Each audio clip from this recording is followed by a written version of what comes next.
Selamat sore, hari ini kita akan mempelajari beberapa peralatan dapur yang ukuran besar dalam mata kuliah manajemen dapur. Di sini kita harus memperhatikan dulu definisi dari peralatan dan perlengkapan. Peralatan ini sebagian besar merupakan alat utama yang digunakan untuk membantu melakukan suatu pekerjaan di dapur. Sedangkan perlengkapan ini adalah alat penunjangnya. Nah, peralatan sama perlengkapan ini biasanya dikelompokkan berdasarkan ukurannya. Ada yang small kitchen equipment dan large kitchen equipment. Yang small ini biasanya ukurannya kecil, lebih mudah untuk dipindahkan, sedangkan yang large ini biasanya ukurannya lebih besar dan susah untuk dipindahkan. Beberapa jenis large equipment ada benmeri, chiller, freezer. Benmeri ini untuk menyimpan dan menjaga makanan supaya tetap panas ketika disajikan. Konsepnya seperti meja atau alat-alat yang di prasmanan itu digunakan untuk acara pernikahan. Di situ kan base-nya kan alatnya itu aluminium. Biasanya dia menyimpan panas atau gunakan untuk menahan panas. Nah, benmeri ini sistemnya hampir sama, tapi dia ini ada sebuah meja. Biasanya kalau di meja prasmanan itu kan alatnya sendiri-sendiri ya, panti satu-satu. Kalau ini tuh meja. Kemudian ada chiller, berbeda dengan kulkas ya. Kulkas itu kan jadi satu antara freezer dengan chiller. Kalau ini chiller sendiri, freezer sendiri. Biasanya untuk menyimpan stok dapur dalam jumlah yang besar. Chiller ini biasanya suhu dari sejuk ke dingin. Kemudian freezer biasanya untuk beku karena dia gunanya untuk menyimpan eh, bahan-bahan makanan dalam jangka waktu yang lama.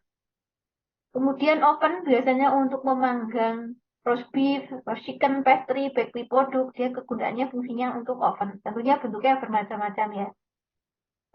Kemudian ada grill biasanya digunakan untuk memasak ayam, roast chicken, grill, chicken kayak gitu. Biasanya dia ada sumber panas di bawah grillnya.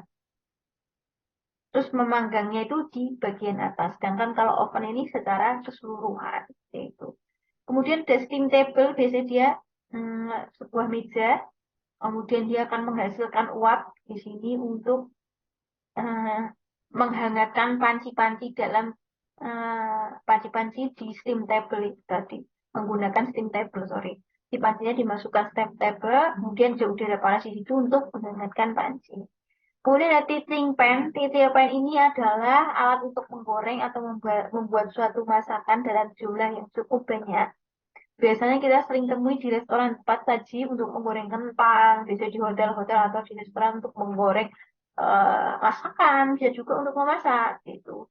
Kemudian di sini dia ada pengaturan suhunya juga.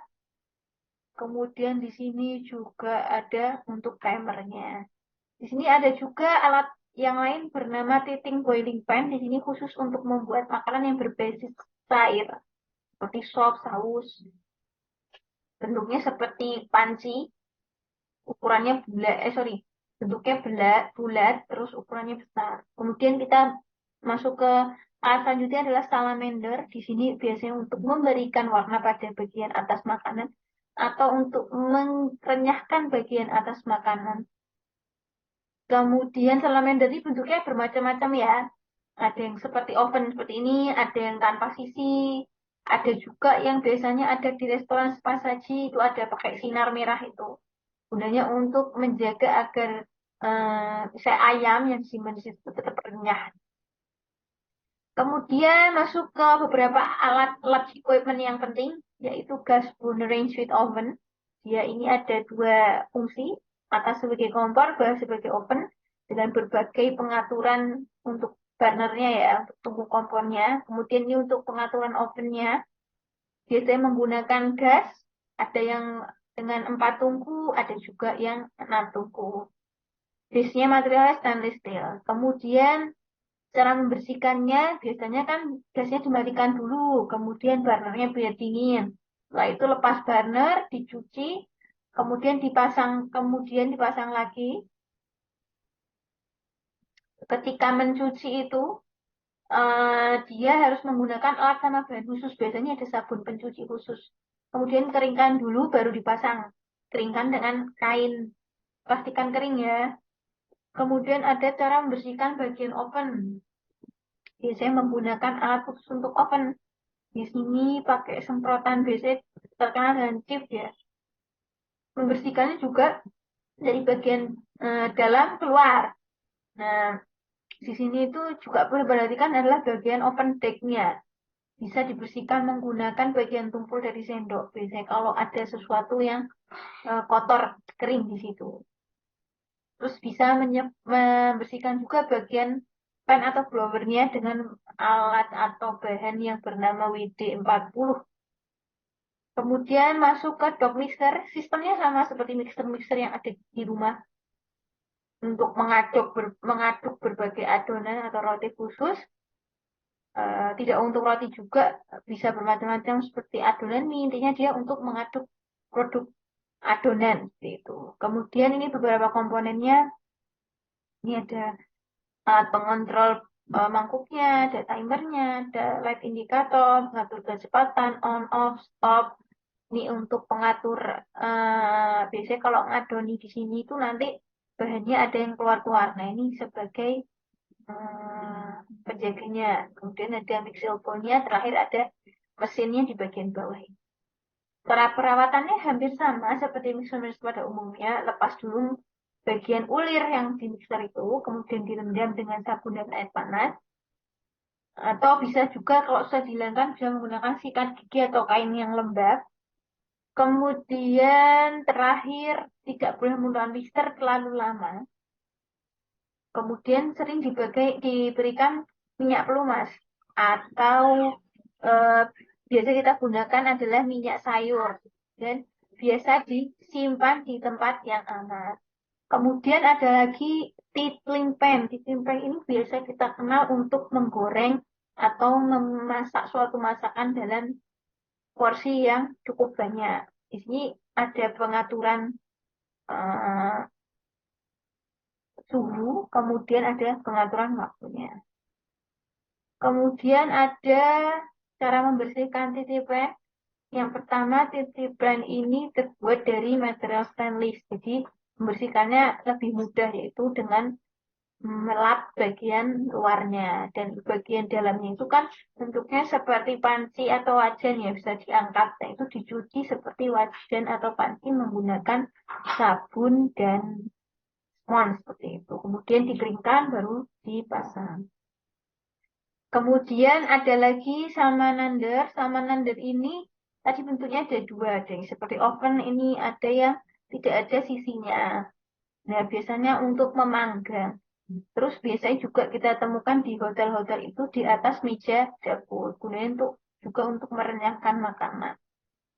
Cara membersihkannya, setelah kita gunakan, si makanan yang menggunakan salamander tadi ditaruh di piring. Kemudian bagian kotor yang terdapat sisa-sisa makanan itu cukup dibersihkan menggunakan air hangat dan sabun cuci piring.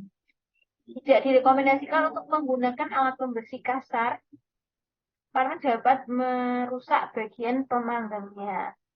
Biasanya penggunaan salamander ini dibersihkan dengan frekuensi seminggu sekali, atau misalnya kalau terlalu sering digunakan bisa seminggu 2 kali ya. Jadi seminggu itu dibersihkan selama 2 kali. Kemudian ada lagi namanya komponen gas salamander. Di sini adalah keterangan dari bagian-bagian dari salamander. Ada platnya, kemudian ada tungku infrarednya, terus ada bagian tekanan gasnya, kemudian ada nampan, dua nampan untuk meletakkan produknya, bawahnya untuk meletak namanya untuk menyimpan minyak yang menetes seperti itu. Kemudian ada steamer. Steamer ini biasanya digunakan untuk mengukus kue atau roti atau jajanan pasar. Nah, biasanya kalau di hotel steamer ini digunakan untuk menanak nasi karena kebutuhan nasinya itu kapasitasnya besar, bisa menggunakan steamer. Di bentuknya ini seperti lemari dengan loyang-loyang di bawah sini. Biasanya yang punya ini tuh adalah resto atau catering seperti itu. Kemudian ini bagiannya ada cooling rak, ada capping, troli, rak loyang. Rak loyang ini biasanya untuk apa namanya pendinginan atau untuk apa namanya produknya itu. Biasanya steamer ini dioperasikan menggunakan bahan bakar LPG sebagai energi utama. Jadi LPG ini dimanfaatkan untuk menyalakan api kompor di bawah tadi. Terus api kompor tadi akan memanaskan bakpol yang di bawah tadi sehingga ketika airnya mendidih akan menghasilkan uap panas yang menjadikan makanan menjadi matang. Dan sistemnya ini namanya steam. Cara membersihkannya gampang ya teman-teman. Ini tinggal nanti bagian raknya ini kita copot satu persatu, kita bersihkan, kita cuci. Terus kemudian ada bagian seperti kuling raknya itu kita bersihkan dengan menggunakan lap basah dicampur dengan air sabun. Kemudian dikeringkan baru dipasang kembali. Kemudian bagian pinggir-pinggirnya bisa dilap basah. Itu sekian pertemuan ketujuh hari ini. Kurang lebihnya mohon maaf. Sukses untuk UTS-nya. Semangat, jangan patah semangat. Pelajari kisi-kisinya. Good luck untuk semua. Wassalamualaikum warahmatullahi wabarakatuh.